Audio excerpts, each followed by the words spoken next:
ಶಿವಸೇನೆಯ ಪುಂಡಾಟಿಕೆ ಮತ್ತು ಮುಖಭಂಗ.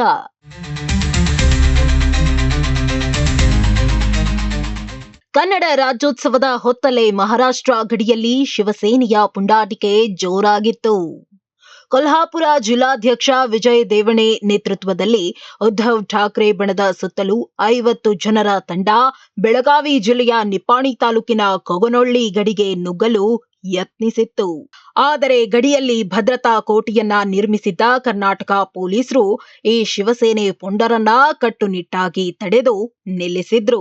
ಕರ್ನಾಟಕದ ಗಡಿ ಬಿಟ್ಟುಕೊಡದ ಪೊಲೀಸರು ಮಹಾರಾಷ್ಟ್ರದ ವ್ಯಾಪ್ತಿಯಲ್ಲೇ ಅವರನ್ನ ತಡೆದಿದ್ದು ವಿಶೇಷ.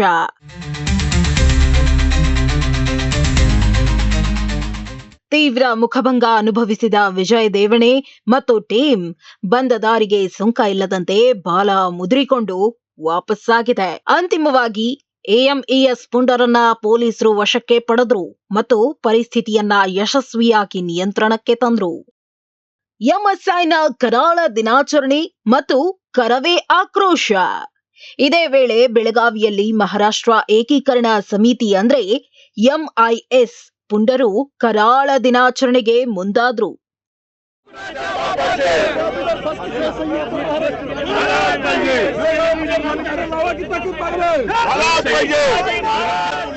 ಇದಕ್ಕೆ ಪ್ರತಿಯಾಗಿ ಬೆಳಗಾವಿಯ ಮತ್ತೊಂದು ಭಾಗವಾದ ಅಥಣಿಯಲ್ಲಿ ಕರ್ನಾಟಕ ರಕ್ಷಣಾ ವೇದಿಕೆ ಕಾರ್ಯಕರ್ತರು ತೀವ್ರ ಪ್ರತಿಭಟನೆ ನಡೆಸ್ತಾ ಇದ್ದಾರೆ.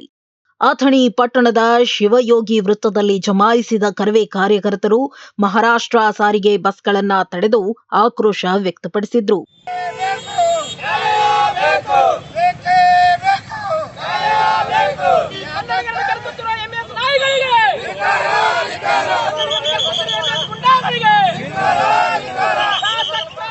ಕೇಂದ್ರ ಸರ್ಕಾರದ ವಿರುದ್ಧ ಹಾಗೂ ಬೆಳಗಾವಿಯ ವಿರುದ್ಧವೂ ಈ ಸಂದರ್ಭದಲ್ಲಿ ಆಕ್ರೋಶ ಭುಗಿಲೆದ್ದಿತು.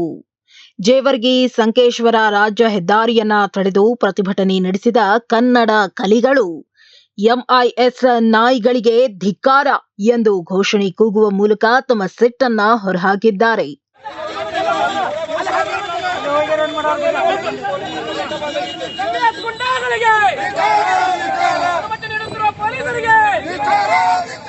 ಒಟ್ನಲ್ಲಿ ಕನ್ನಡ ರಾಜ್ಯೋತ್ಸವದ ದಿನದ ಗಡಿಭಾಗದಲ್ಲಿ ಶಿವಸೇನೆ, ಎಂಐಎಸ್ ಮತ್ತು ಕರವೇ ನಡುವಿನ ರಾಜಕೀಯ ಜಟಾಪಟಿ ಮುಂದುವರೆದಿದ್ದು, ಗಡಿ ಜಿಲ್ಲೆ ಬೆಳಗಾವಿಯಲ್ಲಿ ಪೊಲೀಸ್ ಬಿಗಿ ಬಂದೋಬಸ್ತ್ ಮುಂದುವರೆದಿದೆ.